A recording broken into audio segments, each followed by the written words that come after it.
क्या आप भी किसी न किसी चैरिटी का काम कर रहे हैं और जानना चाहते हैं कैसे एक चैरिटेबल ऑर्गेनाइजेशन रजिस्टर होती है? तो आज का वीडियो आपके लिए बहुत ही इंपॉर्टेंट रहने वाला है। आज की वीडियो में हम आपके साथ डिस्कशन करेंगे, अगर आप अपनी चैरिटेबल ऑर्गेनाइजेशन को रजिस्टर करा लेते हैं तो क्या बेनिफिट्स आपके लिए अवेलेबल रहने वाले हैं। तो मैं सीए विनय स्वागत करता हूं आपका अपने चैनल सीए विनय जगदीश में।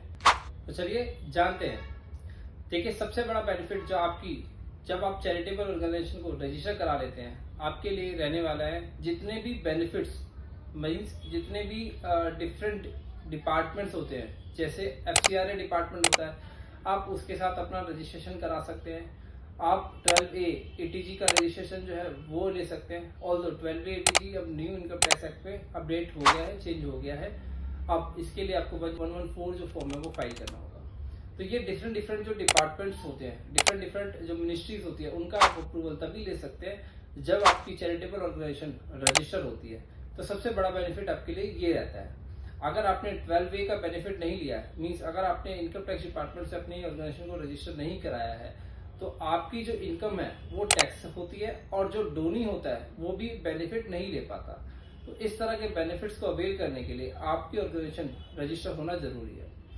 सेकंड जो बेनिफिट होता है, देखिए, आप अगर ट्रस्ट के नाम पर कोई प्रॉपर्टी परचेज करना चाहते हैं, चाहे वो मूवेबल प्रॉपर्टी हो चाहे वो इमूवेबल प्रॉपर्टी हो, वो आप तभी परचेज कर सकते हैं जब आपकी ऑर्गेनाइजेशन की एक लीगल आइडेंटिटी हो। लीगल आइडेंटिटी आपकी तभी क्रिएट होती है जब आपकी ऑर्गेनाइजेशन एक रजिस्टर्ड ऑर्गेनाइजेशन हो। तो ये दूसरा बेनिफिट रहता है। तीसरा बेनिफिट देखिए ये रहता है, अगर आपकी ऑर्गेनाइजेशन को किसी के अगेंस्ट कोई केस करना है या आपकी ऑर्गेनाइजेशन के अगेंस्ट कोई केस करना चाहता है, अब वो आप तभी कर सकते हैं जब आपकी ऑर्गेनाइजेशन रजिस्टर्ड होगी। मींस अगर कोई आप किसी थर्ड पर्सन के अगेंस्ट कोई एक्शन लेना चाहते हैं, आप तभी ले सकते हैं अगर आपकी ऑर्गेनाइजेशन की खुद लीगल आइडेंटिटी क्रिएटेड हो। पांचवा बेनिफिट होता है, अगर आप कोई बैंक अकाउंट ओपन कराना चाहते हैं तो बैंक अकाउंट आप तभी ओपन करा सकते हैं जब आपकी ऑर्गेनाइजेशन एक रजिस्टर्ड ऑर्गेनाइजेशन हो। अगर आपकी ऑर्गेनाइजेशन रजिस्टर्ड नहीं है तो आपका बैंक अकाउंट भी ओपन नहीं हो सकता।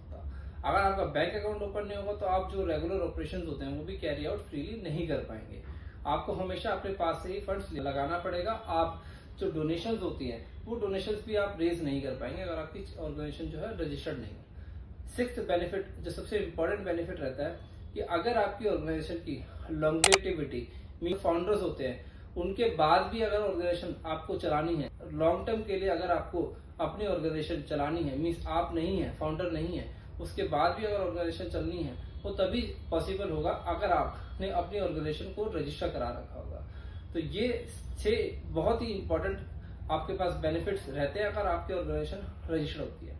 अगर आपको आज का वीडियो अच्छा लगा है तो प्लीज लाइक करें, हमारे यूट्यूब चैनल को सब्सक्राइब करें और ज्यादा से ज्यादा लोगों को शेयर करें ताकि यही सेम इन्फॉर्मेशन उन लोगों को भी मिल पाए।